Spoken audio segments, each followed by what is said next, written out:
ಏ ಕರೆಕ್ಟ್ ಆಗಿ ಹೇಳು, ಏನಿದು? ಏನಕ್ಕೆ ಇಲ್ಲಿ ಕರ್ಸಿರೋದು? ಈಗೇನಪ್ಪ ನೀನ್ ಬರ್ತೀಯಾ ಇಲ್ಲ ನಿಮ್ಮ ಅಪ್ಪನೇ ಕಳಿಸ್ಲಾ? ಏಯ್, ನೀನು ಬ್ಲ್ಯಾಕ್ ಮೇಲ್ ಮಾಡ್ತಿದ್ಯಾ? ಆಯ್ತು ಬಿಡ್ರಪ್ಪ, ಎಲ್ರು ಬ್ಲ್ಯಾಕ್ ಮೇಲ್ ಮಾಡೋರೆ ಆಗೋದ್ರಿ. ಸರಿ, ಇಲ್ಲಿವರೆಗೂ ಬಂದಿದ್ದೀನಂತೆ, ಇನ್ ಒಳಗಡೆ ಏನ್ ನಡೆಯುತ್ತೆ ಅಂತ ನೋಡೋಣ. ನಡಿ ಅಪ್ಪ ನಡಿ ನಡಿ.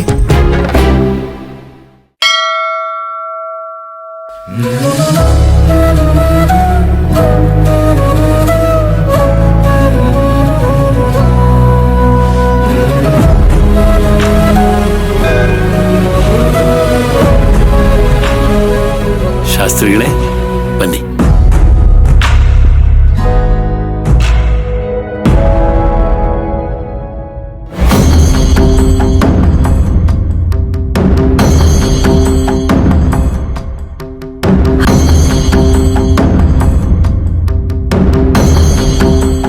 ಡ್ಯಾಡ್,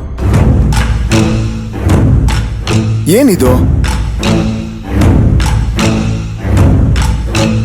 ಹಾರ, ಮಾಂಗಲ್ಯ, ಕಾಲುಂಗ್ರ,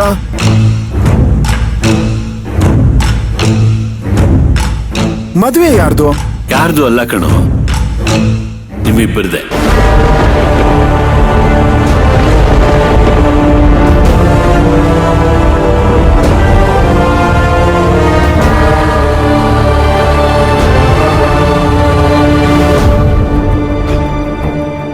ಡ್ಯಾಡ್, ಏನ್ ತಮಾಷೆ ಮಾಡ್ತಾ ಇದೀರಾ? ನಮ್ಮಿಬ್ರಿಗೂ ಮದ್ವೆ ಆಗಿದೆ ಅಲ್ಲ, ಇನ್ನೊಂದ್ಸತಿ ಯಾಕೆ?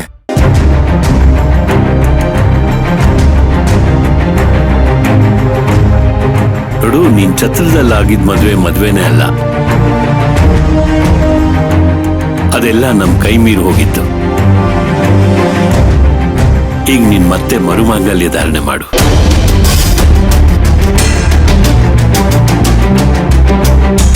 ಅವಳು ಕುತ್ತಿಗೆಲಿರೋ ಅರ್ಶಿನ ದಾರ ತೆಗೆದು ಮಾಂಗಲ್ಯ ಸರ ಹಾಕು. ಒಂದು ಹೆಣ್ಣಿಗೆ ಮಾಂಗಲ್ಯ ಎಷ್ಟು ಮುಖ್ಯನೋ ಕಾಲುಂಗ್ರನೂ ಅಷ್ಟೇ ಮುಖ್ಯ. ಅದನ್ನ ತಗೊಂಡು ಕಾಲಕ್ಕೆ ತೊಡ್ಸು.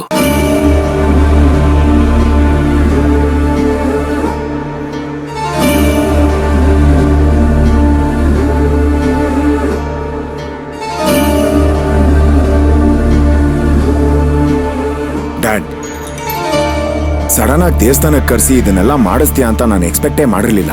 ನಾನು ಅಷ್ಟೇ, ಮದುವೆ ಮನೆಯಲ್ಲಿ ಮಯೂರಿಗೆ ತಾಳಿ ಕಟ್ತೀಯ ಅಂತ ನಾನು ಎಕ್ಸ್ಪೆಕ್ಟ್ ಮಾಡಿರ್ಲಿಲ್ಲ.